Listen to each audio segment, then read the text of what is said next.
नमस्कार, माझे नाव नागेश यादव, जिल्हा परिषद प्रशाला जवळा निजाम, तालुका परंडा, जिल्हा धाराशिव। आज शिक्षण सप्ताह दिवस पहिला या अंतर्गत मी 3 प्रकारचे शैक्षणिक मॉडेल तयार केलेले आहेत। हे पहिले जे मॉडेल आहे ते म्हणजे त्रिकोणाच्या 3 कोनांच्या मापांच्या बेरजेचा आपण पडताळा करून पाहणे।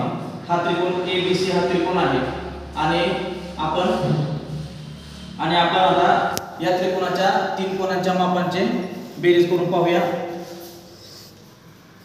हा आहे कोन C, हा कोन C, हा कोन A व हा कोन B।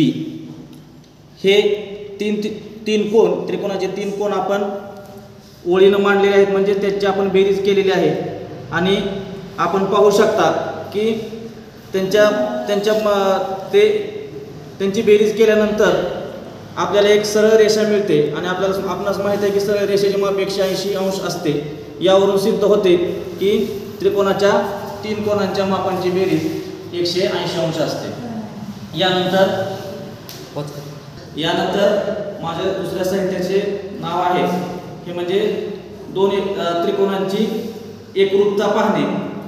हे 2 जे त्रिकोण आहेत, त्रिकोण ABC व त्रिकोण PQR, हे एकरूप त्रिकोण आहेत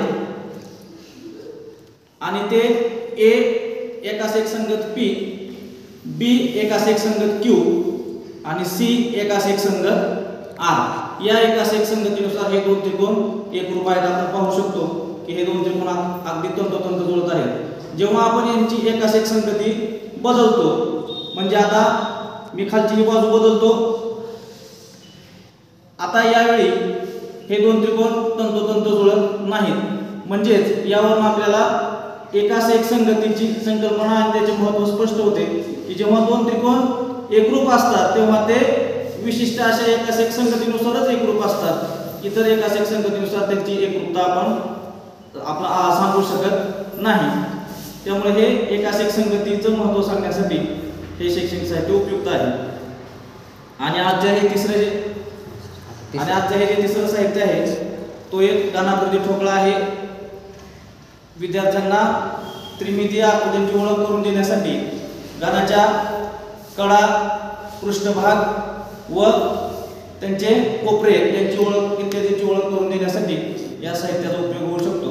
तसेच शिष्यवृत्ती, नवोदय यासारख्या स्पर्धा परीक्षांमध्ये आपणास घनाकृती ठोकळ्यावर आधारित काही प्रश्न येतात की काही अंक ठोकळ्यावर दिलेले असतात आणि समोर कोणता अंक येईल, लगतच्या बाजूला कोणता अंक इथे येऊ शकतो, अशा प्रकारचे काही जे प्रश्न असतात त्यांचं सोप्या पद्धतीने संकल्पना स्पष्ट होण्यासाठी सुद्धा या घनाकृती ठोकळ्याचा आपणास उपयोग होऊ शकतो।